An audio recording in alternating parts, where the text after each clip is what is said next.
जय Shri Krishna, Vande Mataram. GK master class में सभी का स्वागत है, वेलकम। बहुत बहुत धन्यवाद आपका। मेरी क्लासें आपको समझ में आ रही है, आप लोगों का फीडबैक बहुत अच्छा मिल रहा है। मेरा विचार है कि मैं एक दो क्लास थ्योरी वाली लेके मैं आपका जो है एक आध बीच में टेस्ट लेता रहूं, तो आपको क्या है कि तैयारी भी अच्छी हो जाएगी और आपको लगता भी रहेगा कि हमारे किस टाइप के एग्जाम में क्वेश्चन बनते हैं। क्योंकि कभी कभी हम थ्योरी बहुत पढ़ लेते हैं तो भी क्या है कि ऑब्जेक्टिव टाइप के क्वेश्चन का हमें थोड़ा सा विशेष ध्यान देना पड़ता है। तो मेरा ये विचार था, तो मैं आज भी वापस आपका टेस्ट ले रहा हूं। फिर इस टेस्ट के बाद वापस थ्योरी वाली क्लासेस चल जाएगी। एक बार आप ये टेस्ट दीजिए, ठीक है, उसके बाद अपन आगे चर्चा करते हैं। ओके, तो दोस्तों अपन स्टार्ट कर रहे हैं राजस्थान जीके की टेस्ट सीरीज 7 का जो पहला क्वेश्चन है। जोधपुर के निकट ओसिया में मंदिरों का समूह जिसकी देन है वह है। फर्स्ट क्वेश्चन है आपका, जोधपुर के निकट ओसिया में मंदिरों का समूह है जिसकी देन है, यानी ये मंदिर किन्होंने बनवाए? राठौड़ वंश, गुहिलोत, चौहान और प्रतिहार। प्रतिहारों को गुर्जर प्रतिहार भी कहते हैं। जोधपुर के निकट ओसिया, ओसिया जोधपुर में आता है, तो राइट आंसर आपका जाएगा प्रतिहार। राइट आंसर क्या जाएगा? प्रतिहार। गुर्जर प्रतिहार भी आ सकता है। मेरी बात ध्यान देना सभी जने, एग्जाम में जो प्रश्न आया वो किस तरीके से आया, लोग कंफ्यूज हो गए थे, इस बात को ध्यान देना। प्रश्न इस तरीके से आया कि ओसिया के मंदिर किस शैली में निर्मित है। एक बार प्रश्न आया था तब तो गुर्जर प्रतिहार शैली गई थी, और एक बार जब प्रश्न आया तो उसमें महामारू शैली ऑप्शन में दिया था। तो आपको एक्स्ट्रा क्वेश्चन क्या याद रखना है कि गुर्जर प्रतिहार जो शैली है मंदिर निर्माण की, उसको महामारू शैली भी कहा जाता है। तो कोई डाउट नहीं रहना चाहिए। सेकंड क्वेश्चन की बात करें हम लोग, तो नारी सौंदर्य किस चित्र शैली की सबसे प्रमुख विशेषता रही है? राजस्थान की जितनी भी चित्र शैलियां हैं दोस्तों, जितनी भी, उसमें नारी सौंदर्य की चित्र शैली की सबसे बड़ी विशेषता कौन सी चित्र शैली है? बूंदी चित्र शैली, कोटा शैली, जयपुर शैली और किशनगढ़ शैली। आपके सामने 4 ऑप्शन है, बूंदी शैली, कोटा शैली, जयपुर शैली और किशनगढ़ शैली। तो इसका जो राइट आंसर है वो आंसर जाएगा आपका किशनगढ़ शैली। ओके, फिर अगले क्वेश्चन की बात करें हम लोग, उस्ताद कहलाने वाले चित्रकारों ने भित्ति चित्र किस नगर में बनाए हैं? उस्ताद कहलाने वाले चित्रकारों ने भित्ति चित्र किस नगर में बनाए हैं? अच्छा क्वेश्चन बनता है एग्जाम के पॉइंट ऑफ व्यू से। चूरू, अजमेर, जोधपुर और बीकानेर। शानदार क्वेश्चन, एग्जाम में बार बार पूछा जाता है। ठीक है, उस्ताद कहलाने वाले चित्रकारों ने, ये मुस्लिम वर्ग से संबंधित थे चित्रकार। तो राइट आंसर है आपका बीकानेर चित्रशैली। ठीक है ना, या बीकानेर नगर कह सकते हैं। यानी उस्ताद जो चित्रकार हैं, ठीक है, उस्ताद की जगह आप इसको उस्ता भी कर सकते हो, कोई प्रॉब्लम नहीं है। बस आप एग्जाम की लैंग्वेज पकड़ लेना वो क्या पूछ रहा है। तो उस्ता कहलाने वाले चित्रकारों ने भित्ति चित्र किस नगर में बनाए थे? तो इसका राइट आंसर जो है वो है बीकानेर। आपको ध्यान होगा बीकानेर की, एक बीकानेर चित्र शैली में जो चित्र बनाए जाते हैं उस्ता कला के चित्र भी कहलाते हैं, जो ऊंटों की खाल पर, ठीक है, बनाई जाने वाली कला है। ओके, केले के वृक्ष और गुलाबी रंग का प्रयोग किस चित्र शैली की विशेषता है? आप मुझे बताएं, ये क्वेश्चन बहुत बार आ चुका है। केले के वृक्ष और गुलाबी रंग का प्रयोग किस चित्र शैली में सबसे ज्यादा हुआ है? ठीक है ना, देखो तो राइट आपका जो 4 ऑप्शन है, किशनगढ़ शैली, देवगढ़ शैली, नाथद्वारा शैली और मेवाड़ शैली, 4 ऑप्शन है आपके सामने, और चारों में से जो राइट आंसर है वो है किशनगढ़ चित्र शैली। अब मेरी बात ध्यान देना, किशनगढ़ चित्र शैली की यदि मैं बात करता हूं, ठीक है ना, तो आप इधर ध्यान दो, साथ में केले के वृक्ष तो नाथद्वारा चित्र शैली में भी प्रयोग हुए हैं, केले के वृक्ष बूंदी चित्र शैली में भी प्रयोग हुए हैं, लेकिन यहां पर साथ में देखो गुलाबी रंग का की बात कर रहा है। तो जैसे अगर आपको ऐसा गुलाबी रंग वाला क्वेश्चन आ जाए, आपको किशनगढ़ शैली ही करनी है, गलती नहीं करनी है, इस बात का विशेष ध्यान देना। राजस्थानी चित्रकला संग्रहालय पोथीखाना किस स्थान पर है? राजस्थानी चित्रकला संग्रहालय पोथीखाना किस स्थान पर है? उदयपुर में, कोटा में, जोधपुर में और जयपुर में। ये पोथीखाना एग्जाम में प्रश्न आ चुका है। राइट आंसर जो आपका है, राइट आंसर जयपुर में पोथीखाना है, चित्रकला से संबंधित। अगला क्वेश्चन है, अलवर चित्रशैली किन दो शैलियों का मिश्रण है? अलवर चित्रशैली किन दो चित्रशैलियों का मिश्रण है? क्या जयपुर कोटा चित्रशैली का मिश्रण है, क्या जयपुर मुगल शैली का मिश्रण है, या किशनगढ़ जयपुर शैली का मिश्रण है, या नाथद्वारा मारवाड़ शैली का मिश्रण है? इसका राइट आंसर है जयपुर और मुगल शैली का प्रभाव दिखाई देता है। कौन सी चित्रशैली पर? अलवर चित्रशैली पर। आप ध्यान देना, अलवर जयपुर के पास में है और अलवर से आगे दिल्ली लगता है। जब आप राजस्थान से बाहर जाओगे तो अलवर से बाहर निकलेंगे तो हरियाणा होते हुए दिल्ली वाला बेल्ट आता है। तो ध्यान देना, तो दिल्ली में मुगल शैली का प्रभाव था और इधर जयपुर का, तो अलवर दोनों जगह से प्रभावित रहा हुआ है। तो दोनों पर जो है मुगल शैली और जयपुर शैली को से प्रभावित अलवर चित्र शैली में जो है उसके चित्र मिलते हैं। और एक चीज और बताता हूं, अलवर चित्र शैली जो है इसमें सबसे ज्यादा, अलवर चित्र शैली में सबसे ज्यादा जो है वो कौन सी चित्रों का, कौन से रंग का प्रयोग हुआ है? तो हरे रंग का प्रयोग हुआ है। राजस्थान में सबसे ज्यादा हरे रंगों का प्रयोग जयपुर या ढूंढाड़ शैली में हुआ है और उसके बाद देखा जाए तो अलवर चित्र शैली में हरे रंग का प्रयोग हुआ है। अगला क्वेश्चन है, महाराणा कुंभा, महाराणा कुंभा ने विजय स्तंभ का निर्माण किस शासक पर विजय प्राप्ति के उपलक्ष्य में करवाया था? तो पहली बात तो विजय स्तंभ चित्तौड़ में है, ये ध्यान रखना सबको। तो कुतुबुद्दीन ऐबक, मालदेव, महमूद खिलजी और अलाउद्दीन खिलजी। चार ऑप्शन है। महाराणा कुंभा ने किसको पराजित करके विजय स्तंभ का निर्माण करवाया था? तो राइट आंसर है महमूद खिलजी। क्या आंसर जाएगा? महमूद खिलजी। आप मेरी बात ध्यान से सुने, महमूद खिलजी जो है, महमूद खिलजी ये महाराणा कुंभा के समय था और ये महमूद खिलजी प्रथम है और मालवा का शासक था। कहां का शासक था? मालवा का शासक था, जिसके समय में जो है इसको सारंगपुर के युद्ध में हराया था। कौन से युद्ध में? 1437 में सारंगपुर के युद्ध में हराया था। उसके बाद विजय स्तंभ बनवाया था सारंगपुर विजय के उपलक्ष्य में। ओके, ठीक है। लोहागढ़ के नाम से कौन सा किला प्रसिद्ध है? चार ऑप्शन है, भरतपुर, आमेर, रणथंभौर, चित्तौड़। बहुत इजी प्रश्न है लेकिन मैंने जानबूझ के दिया, मुझे कुछ समझाना है आपको। लोहागढ़ का किला, लोहागढ़, ठीक है। तो राइट आंसर जो है आपके इसका, भरतपुर के किले को लोहागढ़ का किला कहा जाता है। अब आप मेरी बात ध्यान से सुन लें, यहां पर सिर्फ एक लाइन समझाना चाह रहा हूं। लोहागढ़ की जगह आयरन फोर्ट भी आ सकता है। आयरन फोर्ट क्या आ सकता है? आयरन फोर्ट आ जावे तो भी गलती नहीं करनी है आप लोगों को।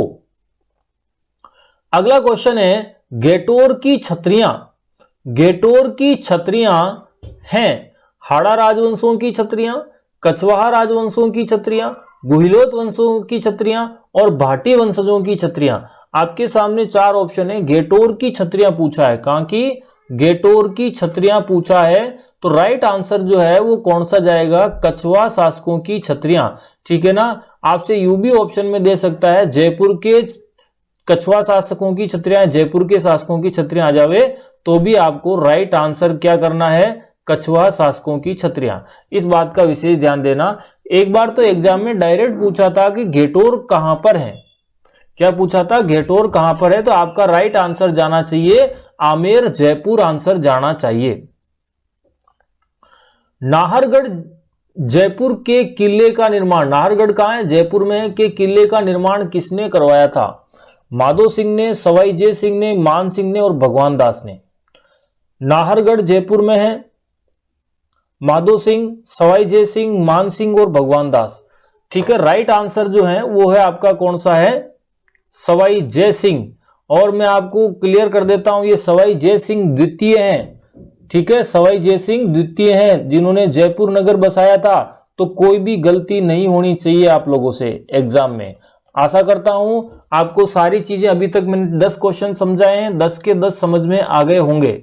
ठीक है, नाहरगढ़ के लिए एक लाइन बताना चाह रहा हूं मैं आपको। ये राजस्थान में एकमात्र ऐसा किला है जिसका निर्माण करवाया गया था। तब ये कितनी बार जब भी निर्माण करवाया जाता था गिर जाता था और वापस बनाते और वापस गिर जाता था। तो ऐसा क्वेश्चन बनता है, मैं इसके हिस्ट्री जब राजस्थान की दुर्ग पढ़ाऊंगा तब समझाऊंगा। ओके,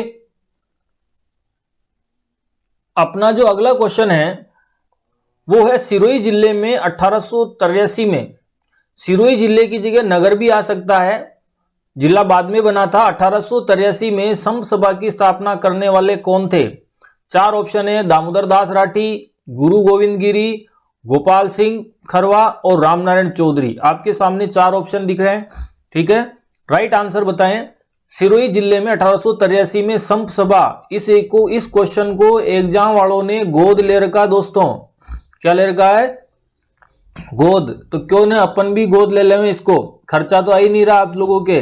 तो राइट आंसर क्या है इसका? गुरु गोविंद गिरी आंसर जाएगा, गलती नहीं करना है, गुरु गोविंद गिरी। ओके, अगले क्वेश्चन की बात करें हम लोग तो जयसमंद झील का प्राचीन नाम क्या था? जसोल, कोठी, ढेबर और पिछोली। 4 ऑप्शन है। जयसमंद झील का प्राचीन नाम क्या था? देखो, जयसमंद झील अलवर में भी है, यहां पर भी है। मैं अभी ये जो जयसमंद झील है, इस झील का जो जिक्र कर रहा हूं, ये उदयपुर वाली झील है। राइट आंसर है ढेबर झील। राइट आंसर क्या है दोस्तों? ढेबर झील। गलती नहीं होनी चाहिए, गलती नहीं होनी चाहिए।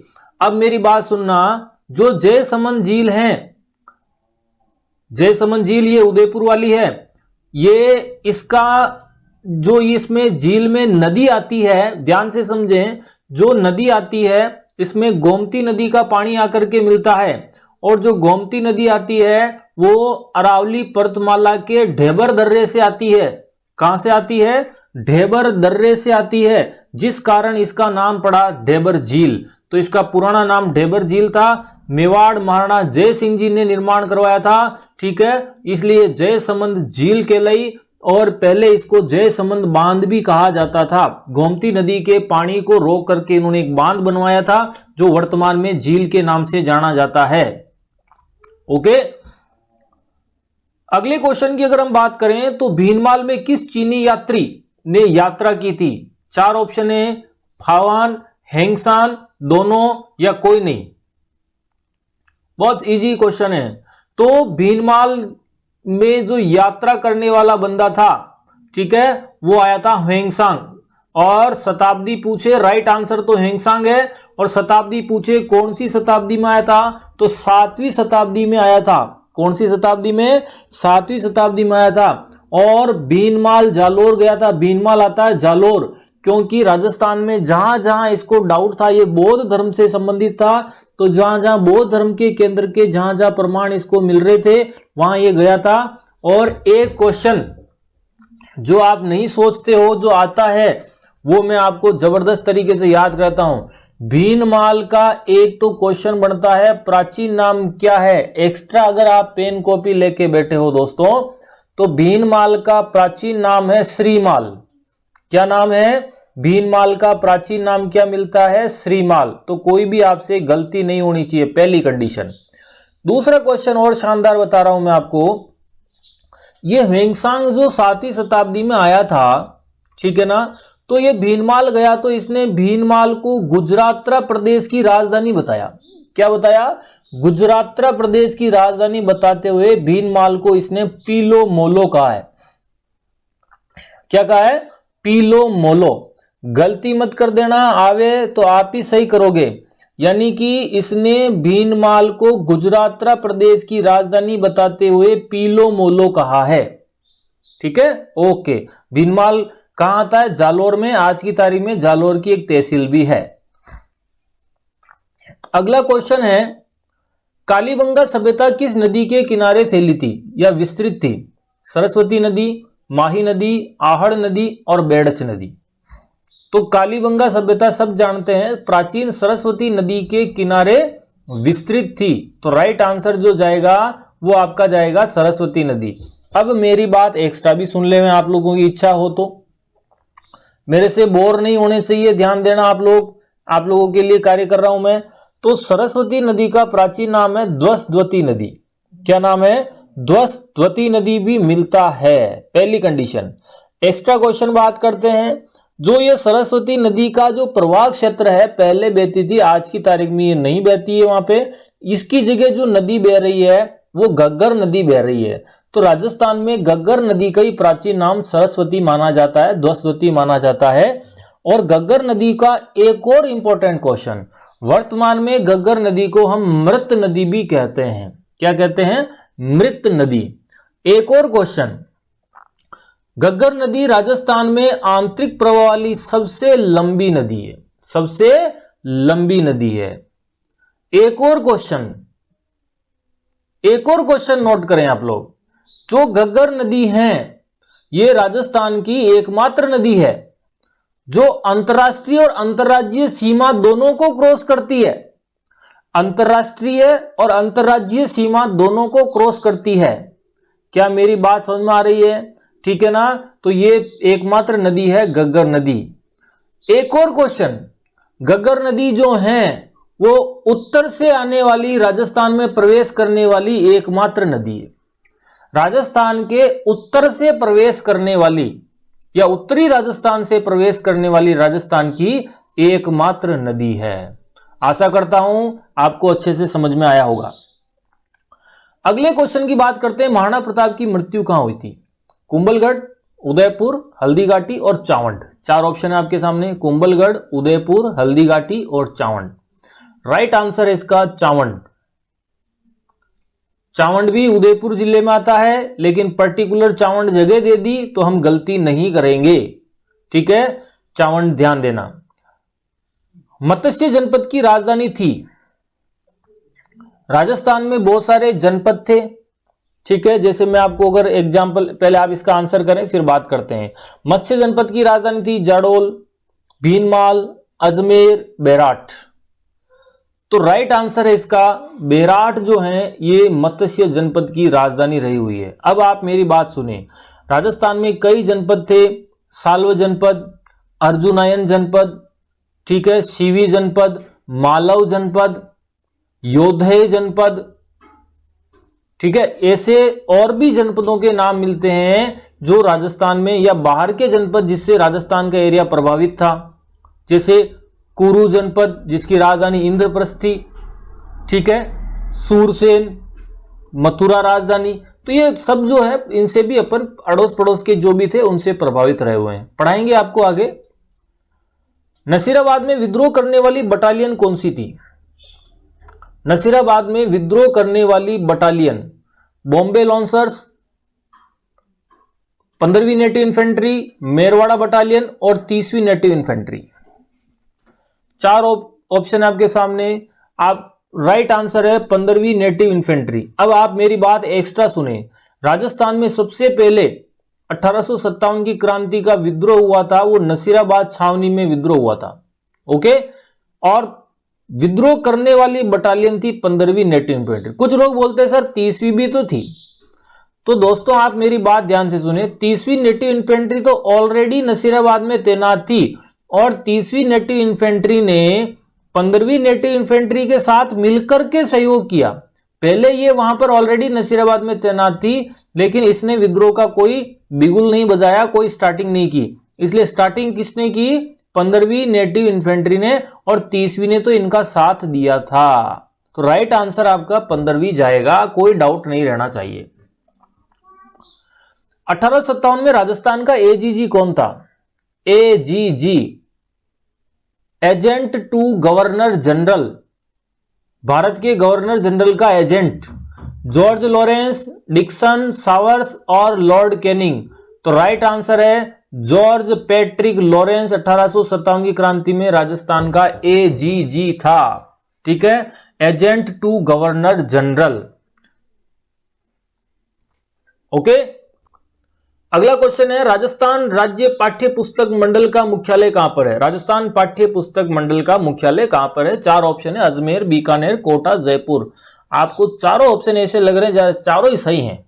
ठीक है, लेकिन वही घोड़ा आगे निकलेगा जो रेस में तेज दौड़ेगा। हमें हर चीज आनी चाहिए। राजस्थान राज्य पाठ्य पुस्तक मंडल का मुख्यालय कहां पर है? अजमेर, बीकानेर, कोटा, जयपुर। ठीक है, सबके उत्तर अलग अलग आ रहे हैं, कोई बात नहीं। जयपुर राइट आंसर इसका। राजस्थान पाठ्य पुस्तक मंडल का मुख्यालय जयपुर।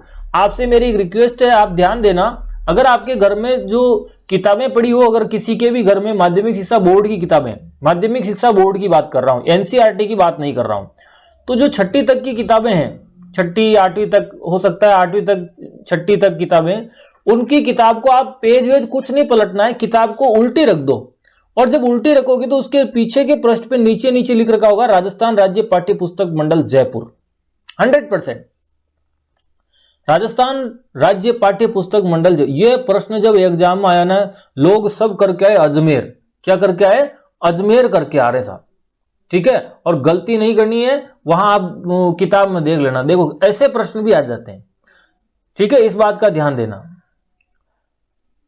राजस्थान, नेक्स्ट क्वेश्चन, राजस्थान में सूर्य की किरणें सर्वाधिक तिरछी कहां पर पड़ती है? सूर्य की किरणें सर्वाधिक तिरछी कहां पर पड़ती है? अच्छा क्वेश्चन बनता है, जैसलमेर, धौलपुर, गंगानगर, बांसवाड़ा। तो राइट आंसर है तिरछी किरणें कहां पड़ती है? गंगानगर में। और अगर सीधी किरणें पूछे तो राइट आंसर बांसवाड़ा जाएगा। ठीक है, इस बात का ध्यान देना। राजस्थान में सफेद सीमेंट का कारखाना कहां पर है? फेमस है सवाई माधोपुर, लाखेरी, गोटन, फुलेरा। राइट आंसर है गोटन। गोटन कहां आता है? नागौर।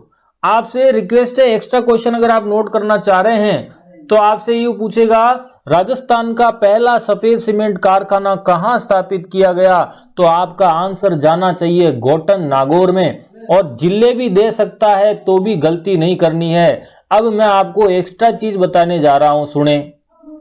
राजस्थान में केवल सफेद शब्द को खा जावे एग्जामिनर, सफेद को खा जावे, और डायरेक्ट पूछे कि सीमेंट का प्रथम कारखाना कहां पर स्थापित किया गया, तो 1915 में लाखेरी, बूंदी आंसर जाएगा। ध्यान देना, प्रथम सफेद सीमेंट का कारखाना गोटन, नागौर, और प्रथम सीमेंट का कारखाना तो लाखेरी, बूंदी जाएगा, गलती नहीं होनी चाहिए। आ गया? ओके। हिंदुस्तान मशीन टूल्स कहां स्थित है?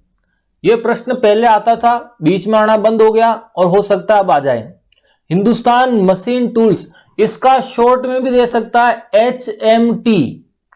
आपको ध्यान होगा, आपके पापा, घर में कोई बुजुर्ग दादाजी, आपने छोटे थे तब देखा होगा। ठीक है, एक HMT की घड़ी आती थी, काफी कॉस्टली आती थी HMT। एक HMT का ट्रैक्टर आता था बहुत बड़ा। हिंदुस्तान मशीन टूल्स का जो कारखाना था ये आज की तारीख में बंद पड़ा है, लेकिन कहां पर है? तो राइट आंसर है अजमेर। HMT की घड़ियां आती थी, HMT का ट्रैक्टर आता था। ठीक है, और वो काफी कॉस्टली आती थी उस जमाने में। HMT की घड़ियां बहुत प्रसिद्ध थी। तो हिंदुस्तान मशीन टूल्स HMT। ठीक है, मुख्यालय कहां पर है? अजमेर, गलती नहीं करनी है। ये कहां पर था कारखाना? मुख्यालय की बात नहीं कर रहा हूं, कारखाना। ठीक है ना, और अभी बंद पड़ा है। राजस्थान की प्रथम सूती वस्त्र मिल, गजब क्वेश्चन, रिपीट होने वाला है ये क्वेश्चन, बार बार गोद ले रखा है। राजस्थान की प्रथम सूती वस्त्र मिल कृष्णा मिल्स, दी कृष्णा मिल्स लिमिटेड की स्थापना 1899 गलत छप गया है। ठीक है, 1889 आंसर होगा। 1889 की स्थापना की गई थी। राजस्थान की प्रथम सूती वस्त्र मिल कृष्णा मिल, पाली में, जोधपुर में, ब्यावर में, शाहपुरा में। तो राइट आंसर जाएगा इसका ब्यावर। दोस्तों गलती नहीं करनी है, जिला अजमेर। ये राजस्थान की पहली सूती वस्त्र मिल थी। और आपसे बता देता हूं, एक जैसलमेर के नेता थे जो आर्य समाज से काफी प्रभावित थे, और उनका नाम था सेठ दामोदर दास राठी। और वो आर्य समाज के प्रचार प्रसार के लिए इधर अपने अजमेर में आए थे। और अजमेर राजस्थान में उस जमाने में आर्य समाज का प्रमुख केंद्र माना जाता था। ठीक है, महर्षि दयानंद सरस्वती जो आर्य समाज के संस्थापक हैं, ठीक है, वो अजमेर रहते थे, अजमेर आए थे। तो आर्य समाज का केंद्र अजमेर था। तो वहां पर जो है आए, और इन्होंने वहां पर ब्यावर में जो है पहली सूती वस्त्र मिल, जिसका नाम था कृष्णा मिल्स लिमिटेड, की स्थापना की थी। ओके, अगले क्वेश्चन की बात करते हैं। माही बजाज सागर माही बजाज सागर परियोजना से जुड़े हुए राज्य कौन से हैं? माही बजाज सागर बांध बांसवाड़ा में, ध्यान देना, ठीक है। राइट आंसर है आपका राजस्थान और गुजरात, ये माही बजाज सागर परियोजना से जुड़े हुए हैं।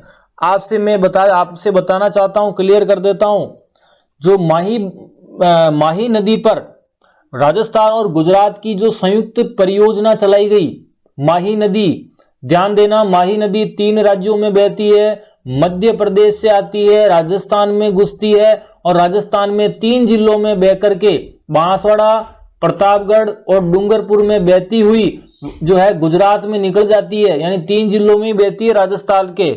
तो माही बजाज सागर परियोजना से जुड़े हुए राज्य है राजस्थान और गुजरात। अब एक्स्ट्रा लाइन आप सोचोगे नहीं जो एग्जाम में आई थी।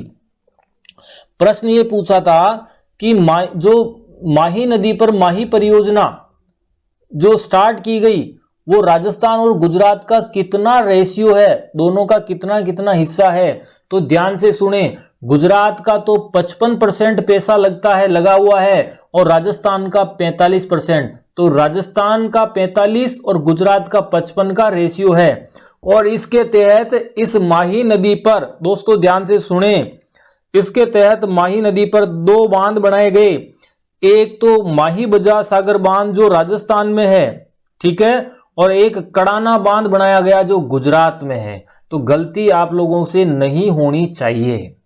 इतने क्वेश्चन बता दिए मैंने, एक प्रश्न में 10 प्रश्न बता दिए, याद होने चाहिए। अब याद नहीं करो तो मेरे पास कोई इलाज नहीं है, मैं आपको आका भी नहीं दे सकता, नहीं तो आप आका पाती भी मांग लेना अपने हिसाब से, जो जो अपने देवताओं को मानते हैं, ठीक है। ओके, अगला क्वेश्चन है, बाड़मेर की प्रिंट को कहते हैं, बाड़मेर में कौन सी प्रिंट फेमस है? ये हस्तकला का टॉपिक है। अजरक प्रिंट, बादला, फड़ चित्रण और पिछवाई। बाड़मेर के प्रिंट को कहते हैं अजरक, बादला, फड़, पिछवाई। राइट आंसर है आपका अजरक प्रिंट बाड़मेर की प्रसिद्ध है। और सबसे बड़ी विशेषता, आपके एग्जाम आएगा मचक मचक करके आएंगे, एक्स्ट्रा क्वेश्चन नोट करें। जो अजरक प्रिंट है, अजरक प्रिंट ये कपड़े के दोनों तरफ की जाती है। इसमें लाल और नीले रंग का सबसे ज्यादा प्रयोग होता है, लाल और नीले रंग का, ब्लू रंग, रेड एंड ब्लू, और कपड़े के दोनों तरफ की जाने वाली प्रिंट जो है वो कौन सी प्रिंट फेमस है? अजरक प्रिंट। आप चाहें तो मैं इन तीनों को एक एक लाइन में और एक्स्ट्रा समझा देता हूं। बादला कहां के फेमस है? जोधपुर के। फड़ चित्रण कहां की फेमस है? फड़ चित्रण का निर्माण लोक देवताओं से संबंधित है, ठीक है, और भीलवाड़ा फेमस है इसके लिए, ठीक है। और पिछवाई कहां की फेमस है? तो नाथद्वारा की प्रसिद्ध है, जिला राजसमंद। सहरिया जनजाति का नृत्य कौन सा है? चक्री नृत्य, इंडोनी नृत्य, लूर नृत्य, शिकारी नृत्य। गजब क्वेश्चन आ रहे हैं आजकल एग्जाम में। सहरिया जनजाति का नृत्य, चक्री नृत्य, इंडोनी नृत्य, शिकारी नृत्य, लूर नृत्य, ठीक है। राइट आंसर है सहरिया जनजाति का शिकारी नृत्य प्रसिद्ध है। देखो याद रखने का तरीका, सहरिया में से और शिकारी में से। आप चाहें तो एक्स्ट्रा लाइन बता देता हूं। चक्री नृत्य पूछता है गुर्जर जाति की महिलाओं द्वारा किया जाता, सॉरी कंजर जाति की महिलाओं द्वारा किया जाता है। चरी नृत्य होता है गुर्जर जाति की महिलाएं, गुर्जर जाति की महिलाएं चरी नृत्य करती है और चक्री नृत्य कंजर जाति की महिलाएं करती है। इंडोनी नृत्य किस जाति की महिलाओं का है? तो कालवेलिया जाति की महिलाओं का है। लूर नृत्य कौन सी जाति की महिलाओं का है? तो ग्रासिया जाति में लूर गोत्र की जो महिलाएं होती है, अलग अलग गोत्रें होती है जातियों में, तो ग्रासिया जाति में लूर गोत्र की महिलाएं लूर नृत्य करती है। क्या मेरी बात समझ में आ गई? मजा आ रहा होगा आपको जीके में। अगले क्वेश्चन की अगर हम बात करें तो घूमर नृत्य प्रसिद्ध हैं मेवाड़, मारवाड़, सभी और शेखावटी क्षेत्र। तो ध्यान देना, घूमर नृत्य जो प्रसिद्ध है, गलती से भी सभी नहीं करना है, आपसे रिक्वेस्ट है। घूमर नृत्य मेवाड़ से चला था, मेवाड़ का प्रसिद्ध है, राइट आंसर ये जाएगा। उसके बाद अगर अब सारे जगह करते हैं, सभी जगह कर रहे हैं, तो मेरा उससे कोई लेना देना नहीं है। मारी छाऊ बोली आप आज ही घर में पेपर पढ़ते पढ़ते आप घूमर नृत्य चालू कर दो, कुंवाड़ बंद करके, कोई टेंशन नहीं है। आप रास्ते में चलते चलते घूमर नृत्य कर दो, कोई प्रॉब्लम नहीं है। यूं नहीं मैं भीलवाड़ा का हूं या उदयपुर का हूं, रास्ते में घूमर कर रहा हूं, उदयपुर की फेमस हो गई, आप ही फेमस नहीं है तो घूमर कहां का फेमस कर दोगे। तो ध्यान से सुने, घूमर नृत्य की बात कर रहा हूं मैं आपसे, तो घूमर नृत्य मेवाड़ का प्रसिद्ध है, सभी मत कर देना, ठीक है। और जैसे घूमर नृत्य कब महिला प्रधान है और राजपूत महिलाओं द्वारा किया जाता है, और दूसरी बात है गणगौर पर किया जाता है। ये 3 प्रश्न और एक्स्ट्रा याद रखना। पुरुष प्रधान नृत्य है, 4 ऑप्शन है। कौन सा ऐसा नृत्य जिसको पुरुष करते हैं? नाहर नृत्य, गुड़ला नृत्य, चरी नृत्य और भंवई नृत्य। राइट आंसर है आपका नाहर नृत्य। नाहर नृत्य बहुत फेमस है। नाहर नृत्य मांडल का फेमस है, जिला भीलवाड़ा। नाहर नृत्य मांडल का प्रसिद्ध है, जिला भीलवाड़ा। गुड़ला नृत्य महिला प्रधान है। चरी नृत्य गुर्जर जाति की महिलाएं करती है, और भंवई नृत्य भंवई जाति की करती है। उदयपुर मेवाड़ का फेमस है भंवई नृत्य, ठीक है। और भंवई नृत्य में लोग कहते हैं साहब इसमें तो पुरुष भी एंटर होने लग गए, तो भैया पुरुषों की एंट्री हो गई तो मैं कुछ नहीं कर सकता। बाकी भंवई नृत्य महिला प्रधान है, इस बात का विशेष ध्यान देना अगर एग्जाम में आ जाए तो। बाकी अगर आपके गांव में शहर में कोई भंवई नृत्य चल रहा है, महिला और पुरुष दोनों कर रहे हैं, तो मेरा उससे कोई लेना देना नहीं है, करो। मैं तो कह रहा हूं बड़े बुजुर्गों और बच्चों को भी नचाओ, कोई प्रॉब्लम नहीं है। जीके में तो महिला प्रधान ही जाएगा, इस बात का ध्यान देना। अगला क्वेश्चन, दीपावली के अवसर पर बांगड़ क्षेत्र में, ये बांगड़ की जगह वांगड़ होना चाहिए, क्या होना चाहिए? वांगड़ क्षेत्र में होने वाला नृत्य है। वांगड़ क्षेत्र में होने वाला नृत्य है। आरपीएससी सेकंड ग्रेड का क्वेश्चन है ये। लहूर नृत्य, पेंजण नृत्य, ठप नृत्य, गरबा नृत्य। तो राइट आंसर है पेंजण नृत्य से डूंगरपुर बांसवाड़ा में किया जाता है, जिसको वांगड़ क्षेत्र कहा जाता है। क्या कहा जाता है? वांगड़ क्षेत्र। आपसे गलती नहीं होनी चाहिए, बिल्कुल ही नहीं होनी चाहिए। अगर गलती कर दो तो ये 2 नंबर आपके पक्के हो रहे जो कट जाएंगे। योग दर्शन का प्रतिपादन किसने किया? कपिल मुनि ने, बाबा रामदेव ने, पतंजलि ने, जेमिनी ने। योग दर्शन, योगा कौन, योग दर्शन कौन करवा रहे हैं? योग दर्शन का प्रतिपादन किसने किया? कपिल मुनि, बाबा रामदेव, पतंजलि और जेमिनी। बिल्कुल राइट आंसर है, योग दर्शन का प्रतिपादन किया था पतंजलि ने। किसने किया था? पतंजलि ऑप्शन जाएगा, ठीक है। गलती से भी बाबा राम मत कर देना, बाबा रामदेव। आ रहा समझ में? ये बाबा रामदेव पतंजलि से संबंधित हैं, लेकिन ये अभी वर्तमान में है। दर्शन तो कब का चल गया, ये तो अभी योगा करवा रहे हैं, ठीक है ना, ध्यान देना। ओके, तो योग दर्शन आ जावे तो आपका आंसर जाना चाहिए पतंजलि। गलती करोगे तो फिर वहां बाबा रामदेव के साथ में फिर आप वो दंत कांति टूथपेस्ट के साथ आप जुड़ जाओगे। हाँ, न्याय दर्शन का प्रतिपादन किसने किया था? कपिल मुनि, गौतम, पतंजलि, जेमिनी। न्याय दर्शन, ये क्वेश्चन ऐसे मैं आपको दे रहा हूं, आपको लग रहा होगा टफ है, लेकिन ध्यान रखना एग्जाम के हिसाब से कोई टफ नहीं होता है, जबरदस्त तैयारी करने वाले के लिए इजी होता है। न्याय दर्शन का प्रतिपादन किसने किया? कपिल मुनि ने, गौतम ने, पतंजलि ने, जेमिनी ने। तो न्याय दर्शन के प्रवर्तक माने जाते हैं गौतम। ओके, नेक्स्ट, विशिष्टाद्वैतवाद का प्रवर्तन किसने किया था? मध्वाचार्य, शंकराचार्य, रामानुजाचार्य और वल्लभाचार्य। विशिष्टाद्वैतवाद दर्शन किसने दिया था?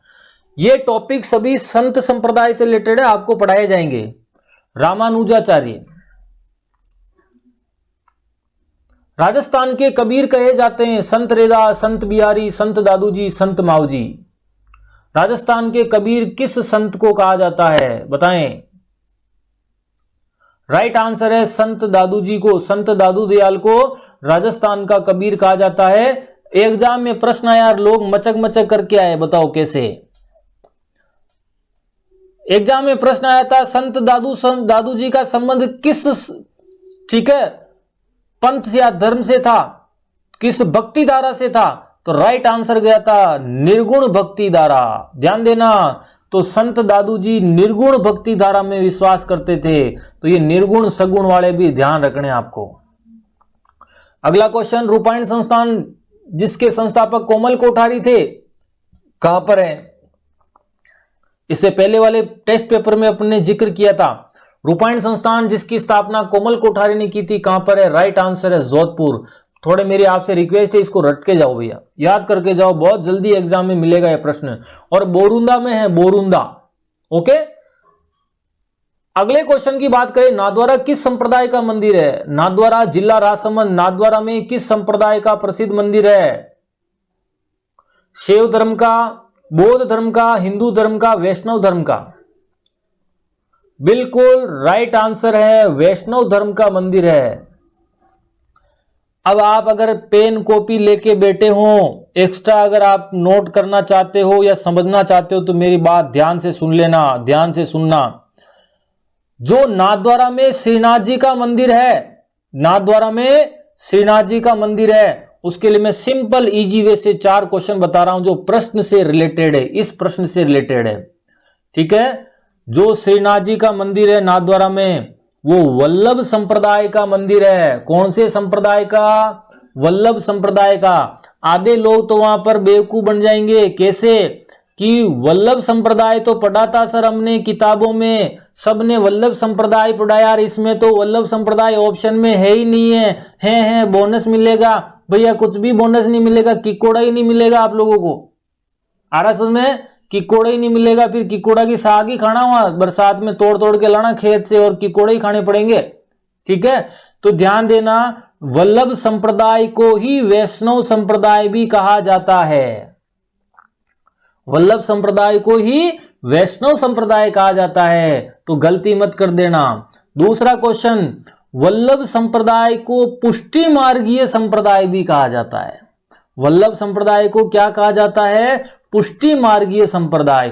तो यहां पर 4 ऑप्शन में वैष्णव की जगह पुष्टि मार्गीय भी हो सकता था। फिर है कि बोनस मिलेगा, बोनस नहीं मिलेगा भैया। ठीक है, ऐसे नहीं मिलता बोनस, तो वहां पर जो सीधी सी बात है, पुष्टि मार्गीय संप्रदाय भी आ सकता है। ओके, इस बात का ध्यान देना। क्लियर है?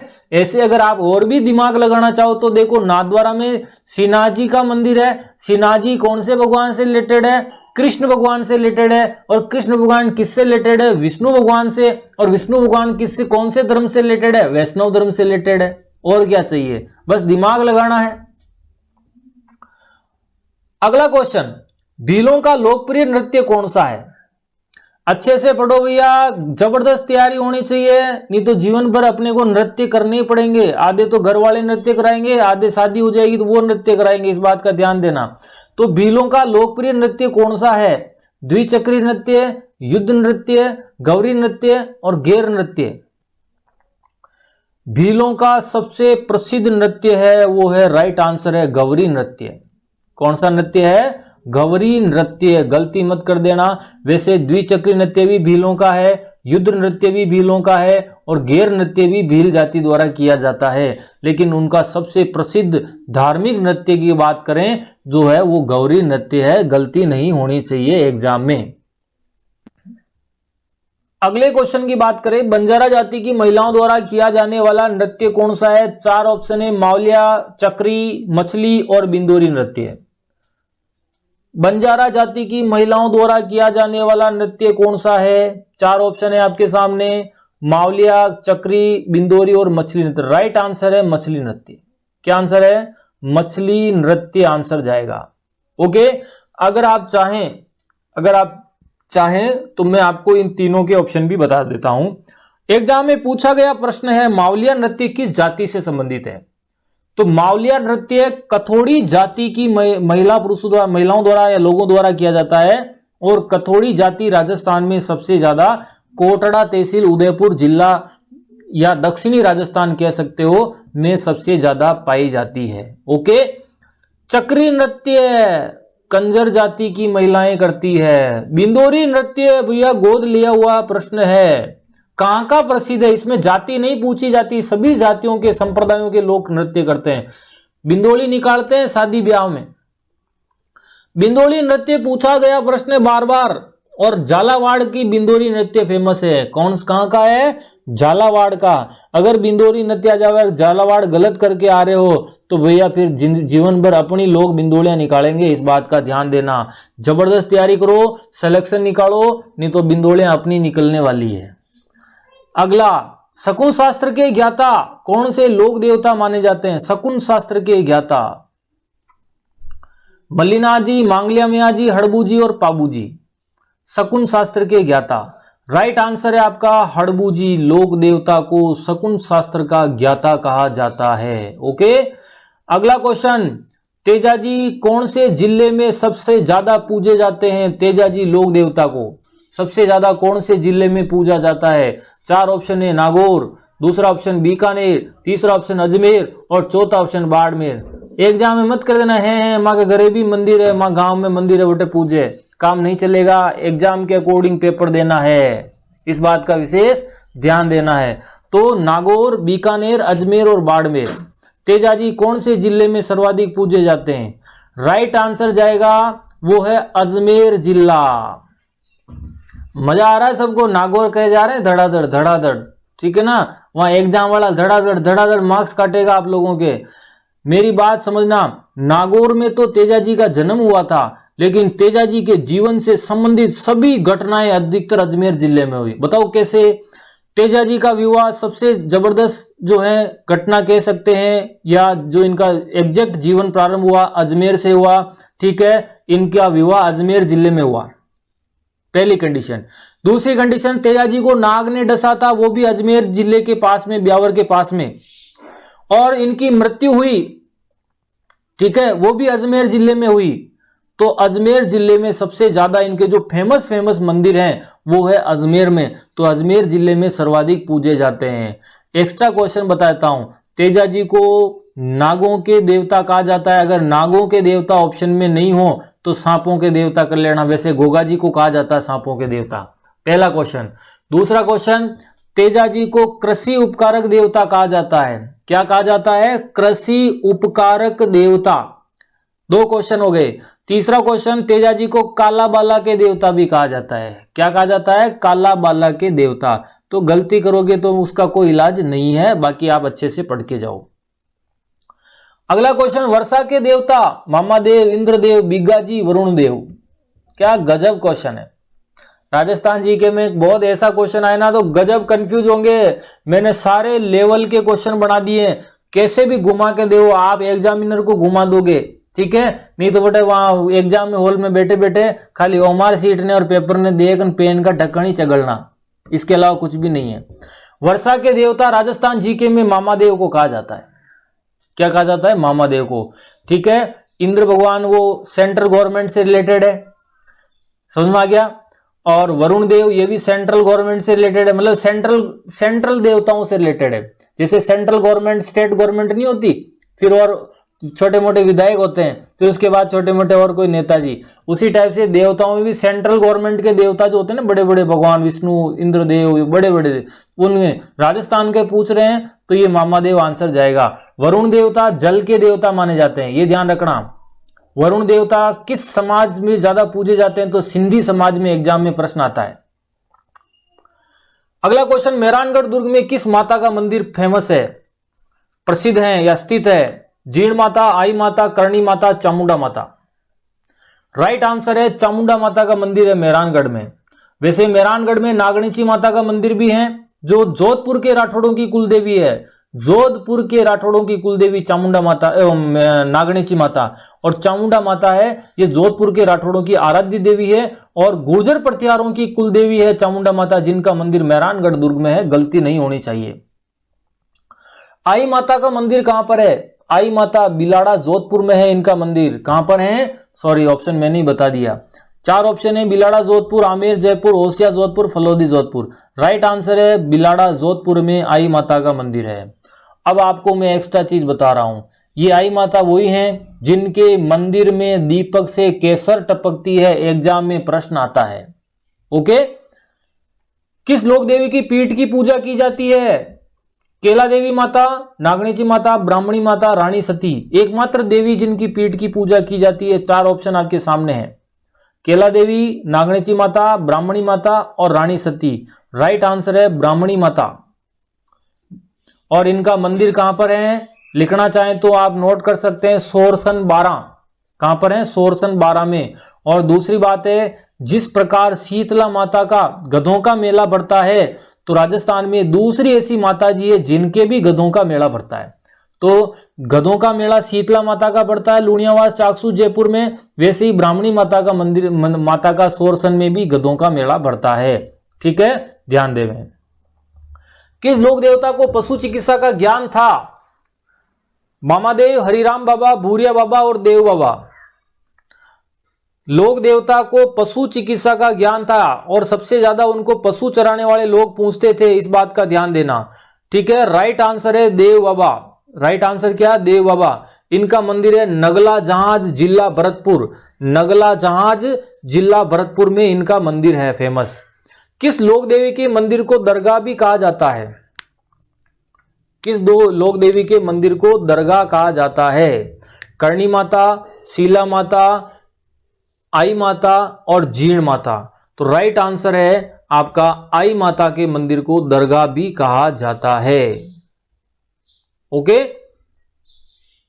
त्रिकुट पहाड़ी पर किस लोक देवी का प्रसिद्ध मंदिर है? त्रिकुट पहाड़ी पर किस लोक देवी का फेमस मंदिर है? नागनीची माता, शीतला माता, सुगाली माता, केला देवी माता। राइट आंसर है केला देवी माता। राइट आंसर क्या है? केला देवी माता का मंदिर जो है करौली में है। और त्रिकुट पहाड़ी पर ऑप्शन नहीं है, यहां पर पहाड़ी तो त्रिकुट पहाड़ी गलत लिख दिया गया है। त्रिकुट पर्वत होना चाहिए। क्या होना चाहिए? पर्वत होना चाहिए, इस बात का ध्यान देना। ओके। त्रिकुट पर्वत किस लोक देवी का प्रसिद्ध मंदिर है? अब मैं इसको एक्सप्लेन करूंगा, ठीक है, ध्यान देना। राइट आंसर है केला देवी माता, करौली में है। अगर आपसे पूछे त्रिकुट पर्वत पर मंदिर केला देवी माता और त्रिकुटा पहाड़ी कहां पर है, तो त्रिकुटा पहाड़ी आंसर जाएगा जैसलमेर, जिस पर सोनारगढ़ का किला बना हुआ त्रिकुटा पहाड़ी पर। इस बात का विशेष ध्यान रखें। जयपुर नगर की स्थापना की गई थी। अच्छा क्वेश्चन बनता है। जयपुर नगर की स्थापना की गई थी 15 नवंबर 1627, 18 नवंबर 1727, 18 नवंबर 1827 और 10 नवंबर 1527। अच्छा क्वेश्चन, गजब क्वेश्चन। और जब आ जाए तो डेट पूछेगा, मेरे पे विश्वास रखना, डेट पूछेगा, यूं क्यों डेट देगा। राइट आंसर है 18 नवंबर 1727 को जयपुर नगर बसाया गया था। आप लोग ही सुनना, बाकी किसी को बताओ तो आपकी मर्जी है। जयपुर नगर जो बसाया गया था उसका जो सवाई जयसिंह द्वितीय द्वारा बसाया गया था, और इसके जो वास्तुकार थे विद्याधर भट्टाचार्य थे। और तीसरा इंपॉर्टेंट क्वेश्चन जो बता रहा हूं जयपुर नगर के लिए, वो है इसका निर्माण जो किया गया 9 खंडों में बनाया गया। नक्शा जो बनाया गया था वो 9 खंडों में जयपुर का निर्माण किया गया था। नेक्स्ट क्वेश्चन की बात करें, हवा महल का निर्माण कब किया गया था? हवा महल 1899, 1599, 1699 और 1799 में। बताएं हवा महल का निर्माण। एग्जाम में पूछा जाता है प्रश्न, गलती मत कर देना।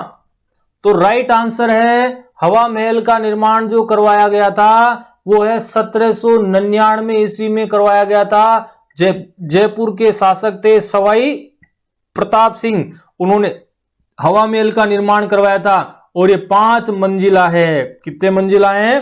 5 मंजिला, गलती मत कर देना। लेखक व कवि किस लोक देवता को माना जाता है? यानी कि मैं अगर आपसे यूं कहूं, आप ध्यान से सुने, अगर आपसे यूं कहूं कि एकमात्र लोक देवता जो लेखक और कवि दोनों थे, हड़बू जी, रामदेव जी, गोगा जी, मल्लीनाथ जी, एकमात्र लोक देवता जो लेखक और कवि दोनों थे, लेखक और कवि दोनों थे, तो राइट आंसर है आपका रामदेव जी। अब मेरी बात सुने, इनकी पुस्तक पूछी जाती है, जो रामदेव जी ने किताब लिखी थी, ग्रंथ लिखा था, उसका नाम है 24 वाणियां। ग्रंथ का नाम कौन सा है? 24 वाणियां किताब ग्रंथ किसने लिखा? तो रामदेव जी कर देना। ये बाबा रामदेव जी नहीं है जिनका एड आता टीवी में, दंत कांति मंजन वाला। मैं वो रामदेव जी की बात नहीं कर रहा हूं, मैं लोक देवता की बात कर रहा हूं, जिनका प्रसिद्ध राजस्थान में फेमस मंदिर है रुणेचा जैसलमेर में। ओके, लोक देवता की बात कर रहा हूं। तो ये लेखक और कवि दोनों थे, ठीक है, और इन्होंने 24 वाणियां किताब लिखी थी। आज के टेस्ट पेपर सीरीज का लास्ट और अंतिम क्वेश्चन है, राज्य का सबसे बड़ा सफेद सीमेंट कारखाना कहां पर स्थित है? जयपुर, जालोर, जोधपुर, जैसलमेर। राइट आंसर है जोधपुर। अब मेरी बात ध्यान से सुनिए, इस क्वेश्चन को पकड़ें, आपके सारे डाउट क्लियर हो जाएंगे। राज्य का सबसे बड़ा सफेद सीमेंट कारखाना पूछ रहा है, यहां पहला नहीं पूछ रहा है। अगर आपसे पूछे राज्य का पहला सीमेंट कारखाना तो गोटन नागौर जाएगा, सफेद सीमेंट कारखाना। और अगर सबसे बड़ा पूछ रहा है, सबसे बड़ा पूछ रहा है, ध्यान देना, सबसे बड़ा पूछ रहा है तो राइट आंसर जोधपुर जाएगा। जोधपुर में खारिया खंगार है। जोधपुर में जगह कौन सी है? खारिया खंगार।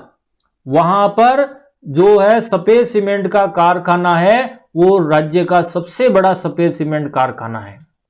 एग्जाम में आ जाए तो कर लोगे। आशा करता हूं आज की टेस्ट सीरीज आपको अच्छे से समझ में आई होगी। समझ में आई हो तो आप इसको लाइक और सब्सक्राइब और शेयर जरूर करें, अपने सभी दोस्तों के साथ भेजें, आगे से आगे इस टेस्ट पेपर को बढ़ाएं। ओके, थैंक यू, जय श्री कृष्णा। डाउट लगे हो तो मेरे को भेजो ताकि मैं आपको और चीजें क्लियर करूं। ओके, थैंक यू, जय श्री कृष्णा।